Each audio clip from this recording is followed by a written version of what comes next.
कथा मन माझे तुझे झाले भाग 8. गौरी ऑफिसला निघत होती. किरणने डब्बा करायला सांगितला होता कियाला करायला. कियाने किरण आणि आरवचा डब्बा बनवला होता. नाश्ता पण बनवला होता. गौरी ऑफिसला आली होती. नाश्ता पण थोडाच केला होता. डब्बा पण आणला नाही होता. तशीच आली होती. तिच्यासोबत काजल होती. काजलने पण कियाला खूप शिव्या दिल्या होत्या. प्रशांतबद्दल पण तिला थोडं माहिती होतं. ऑफिसला पोहोचल्या कामाला लागल्या होत्या. गौरी आणि काजल त्यांचं काम करत होत्या. विनायक, मंदार, साहिल, रिद्धी ऑफिसला आले. स्टाफ त्यांना गुड मॉर्निंग विश करत होते. Riddhi ma'am happy birthday wish करत होते. रिद्धीने पण त्यांना थँक्यू म्हटलं. त्यांनी पण स्टाफला गुड मॉर्निंग विश केलं. आपापल्या कॅबिनमध्ये गेले. रिद्धीला पण कॅबिन दिली होती. मंदार कॅबिनमधून गौरीला बघत होता. किती चेहरा मुलूम आहे. अजून आजारी असेल का? काही दुसरं झालं असेल? काहीच समजत नाही आहे. तो विचार करत होता. सरिता बाहेर बघत होत्या. रमाकांत त्यांच्यासोबत थांबले होते. डेकोरेशनवाले लोक आले होते. सरिता आणि रमाकांत त्यांना सांगत होते, असं लावा, तसं लावा. आज त्या मुलीला बघता येईल. ती मंदिरात भेटली.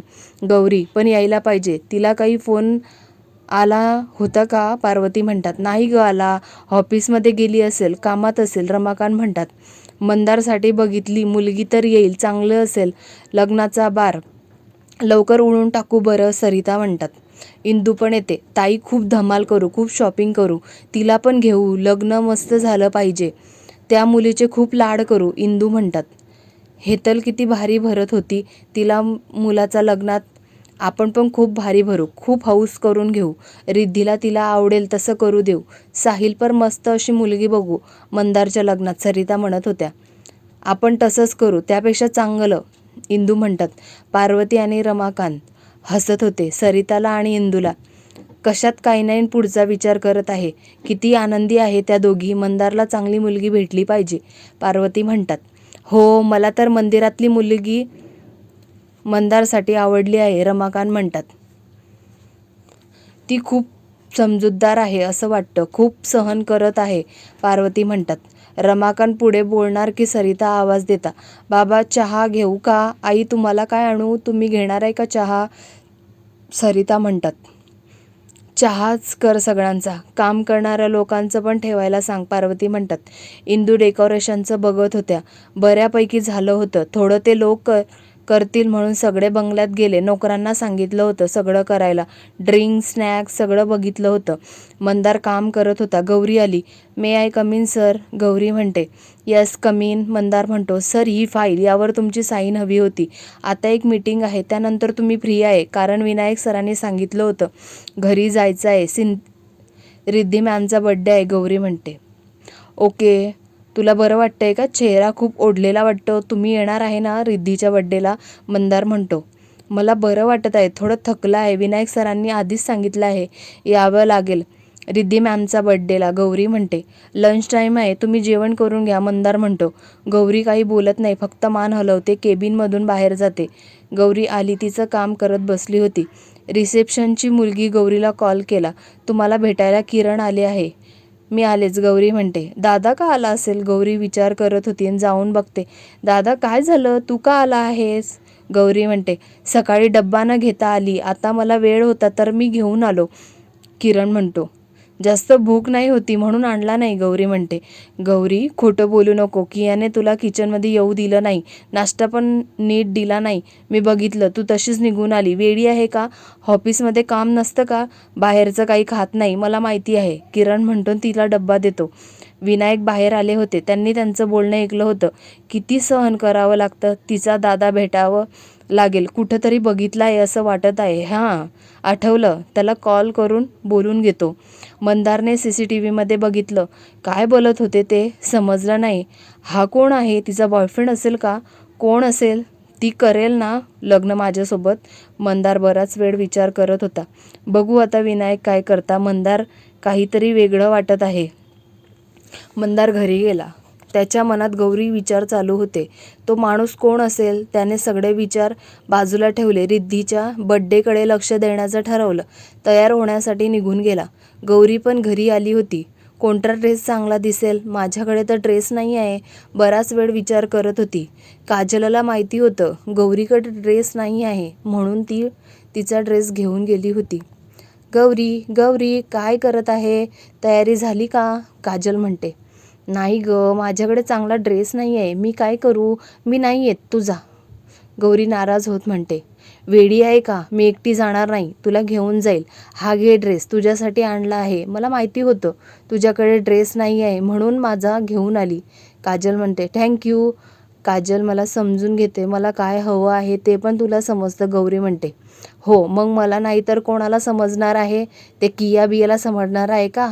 तिला पण काम करू दे आता. मी येते, तयारी झाली की कॉल करते. काजल म्हणते. गौरी पण तयार होते. सरिता, इंदू, आजी आजोबा तयार झाले होते. डेकोरेशन नीट झालं आहे ना ते बघत होते. विनायक आणि कैलास गेस्टचे स्वागत करत होते. साहिल आणि मंदार जेवणाचं बघत होते. सॉफ्ट ड्रिंक बघत होते. अजून बरंच होतं. रिद्धी तयार होत होती. तिला आज खूप छान दिसायचं होतं. वीरेनचं लक्ष तिच्याकडे गेलं पाहिजे. वीरेन तिला खूप आवडतो. तो बघत पण नाही. ती विचार करत तयार होत होती. हॉलमध्ये आले होते. गौरी पण आली. खूप छान दिसत होती. साधा ड्रेस पण खूप छान. केस मोकळे सोडले होते. आधी सिंपल होती. मंदारचं लक्ष गेलं तिच्याकडे. तो तिलाच बघत राहिला. नंतर त्याला तो माणूस आठवला. विनायक सोबत बोलत होते. मंदार सोबत हा का बोलत नाही? त्यांनी त्याच्याकडे बघितलं. मंदार गौरीकडे बघण्यात व्यक्त होता. विनायक हसायला आलं. मंदार, त्यांनी अशी हाक जोरात मारली. हा डॅड, बोला ना. मंदार भानावर आला. आयुष्यभर तिलाच बघायचं आहे. आता आपण रिद्धीच्या बड्डेचं बघू का? विनायक म्हणतात. मंदार गालात हसतो. केसांमधून हात फिरवतो. साहिलकडे निघून जातो. गौरीचं लक्ष मंदारकडे गेलं. किती हँडसम दिसत आहे. तुम्हाला बघून मलाच वेळ लागला आहे. गौरी पण एकटक मंदारकडे बघत होती. रिद्धी आली. बघ, खूप छान दिसत होती.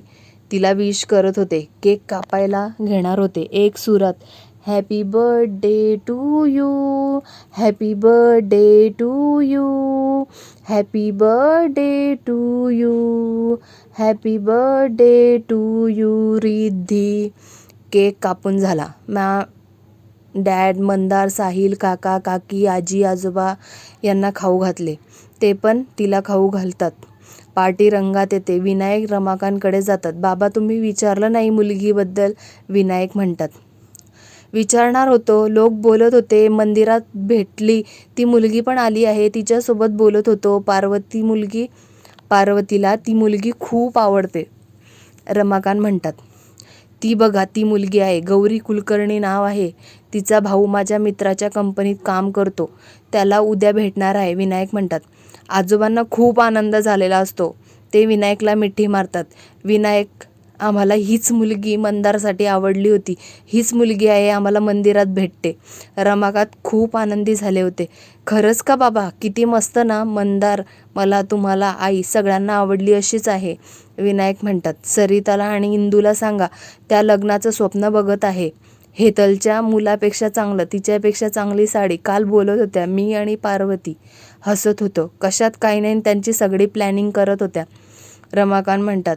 विनायक सरिताला आवाज देतात. सरिता बघ, मुलगी आहे. किती मस्त आहे ना. आई पण त्या मुलीबद्दल सांगत होत्या. गौरी सगळ्यांना खूप आवडली होती. सगळ्यांना खूप आनंद झाला होता. वीरेन पण आला होता. रिद्धीला विश करतो, गिफ्ट देतो. सगळे आता डान्स करायला जातात. साहिल काजलजवळ जातो. तिला डान्ससाठी विचारतो. ती पण हो म्हणते. रिद्धी वीरेनला विचारते. तो पण हो म्हणतो. मंदार राहिला. गौरीकडे जात नाही. गौरी एकटीच उभी असते डान्स बघत. मंदारकडे विनायक जातात. जा ना, एकटी उभी आहे, तिच्यासोबत डान्स कर. मंदार डान्सला डॅडला तर नाही म्हणू शकत. गौरीकडे जातो. डान्ससाठी हात पुढे करतो. ती पण जाते. मंदार खूप जोरात तिचा हात पकडतो. कमरेमध्ये हात घालतो. कमरेत पण खूप जोरात पकडलेलं असतं. गौरी विचार करत असते, यांना काय झालं? ती मंदारकडे बघत असते. मंदार तिच्याकडे बघत नाही. मंदार गौरीसोबत असा का वागत आहे? बघू आता पुढे काय होतं. मंदारचं समजत नाही होतं ती असं का करत आहे. त्या मुलासोबत तर बोलत होती. बाकी सगळे मस्त डान्स करत होते. सर, करताय तुम्ही हे? मला दुखत आहे, गौरी म्हणते. सॉरी बोलतो मंदार आणि निघून जातो. गौरीला काही समजत नाही.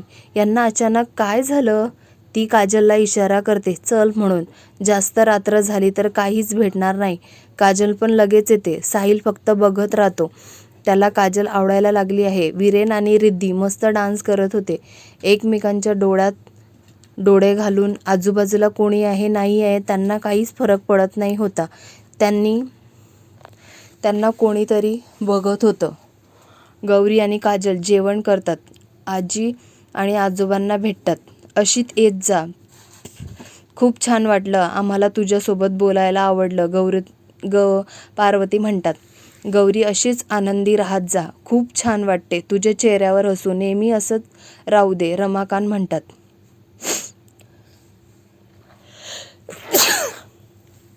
आजी आणि आजोबा आम्ही आता निघतो. खूप उशीर झाला आहे. पुढे गाडी मिळणार नाही. गौरी म्हणते. थांबा मी सोडायला सांगतो. दोघी पोरीच आहे रमाकांत म्हणतात. आजोबा आम्ही जाऊ ना. कशाला गाडीने सोडायला सांगतात? गौरी म्हणते. माझे ऐकणार नाही आहे का? नात आहे ना आमची, अशी कशी जाऊ देऊ? रमाकांत म्हणतात. काय आजोबा तुम्ही ऐकणार नाही? ठीक आहे आम्ही येतो. गौरी म्हणते. आजी आणि आजोबा तिला निरोप देतात. त्यांना आनंद झाला होता. त्यांना आवडलेली मुलगी मंदारसाठी पसंत केली म्हणून खुशीत होते. मंदारने खूप जोरात हात भिंतीला मारला. मी असं कसं वागू शकतो? गौरी कशी आहे मला माहिती आहे. मी प्रेम करतो तिला. कुठं मी सांगितलं आहे? मी कोणता हक्क गाजवत आहे? आज चांगलं नाही वागलो मी तिच्यासोबत. मला आवडत नाही. मंदार विचार करत होता. त्याच्या मनाला पटत नाही होतं. माझ्यापासून दूर जाऊ नको. मला करमणार नाही. तुझ्याशिवाय मन आता काही विचार करत नाही. मी बघायला पाहिजे होतं कोण आहे. तिला त्रास नाही द्यायला पाहिजे होता. घरी पण त्रास, मी पण त्रास दिला. काय विचार करत असेल? कॉल करू का? नको उद्या बोलतो. ऑफिसमध्ये येईल तेव्हा बोलतो मंदार म्हणतो. गौरी घरी पोचली होती. काजलला तिच्या घरी सोडलं. ती पण घरी आली. चेंज केलं, फ्रेश झाली. बेडवर आडवी पडली. दमली होती. ऑफिसमध्ये बर्थडे पार्टी एवढा आवाज कधी अशी गेली नाही होती. सरांची फॅमिली किती मस्त आहे. एवढी श्रीमंत आहे पण काहीच गर्व नाही. आजी आणि आजोबा तर खूपच छान आहे. विनायक सर पण किती मस्त बोलत होते. ऑफिसमध्ये कडक शिस्तीचे आहे असं वाटतं. घरी खूप छान होते. मंदार सरांना काय झालं असेल? त्यांनी असं का केलं? कसला राग आला असेल का माझा? असे वागत नाही. किती काळजी घेतात. आज तर किती हँडसम दिसत होते. असं वाटत होतं त्यांच्याकडेच बघत बसावं. तुम्हाला बघून मी माझी राहत नाही. असा कसा वेळ लागला आहे. नंतर फक्त त्रास देणार आहे. ना मी तुमची ना तुम्ही माझे होणार आहे. मला काय होत आहे? सारखे मंदार सरांचे विचार का येतात? देवा नको मला या धर्मसंकटात टाकू. मला बाहेर जायला खूप टाईम लागेल. दादा ज्या मुलासोबत लग्न करून देईल त्याच्यासोबत मी सुखाने नाही राहू शकणार. कसं दूर राहू सरांपासून? रोज ऑफिसमध्ये भेटतो.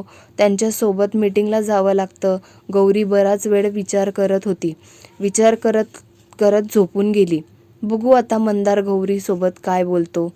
कथा आवडली असेल लाईक करा, शेअर करा, कमेंट्स करा. पुढील भाग ऐकायचा असेल सबस्क्राईब्स करा, सपोर्ट करा. थँक्यू. धन्यवाद. मम्मी मी बाथरूममध्ये शी केली होती मग आजीने घेतली.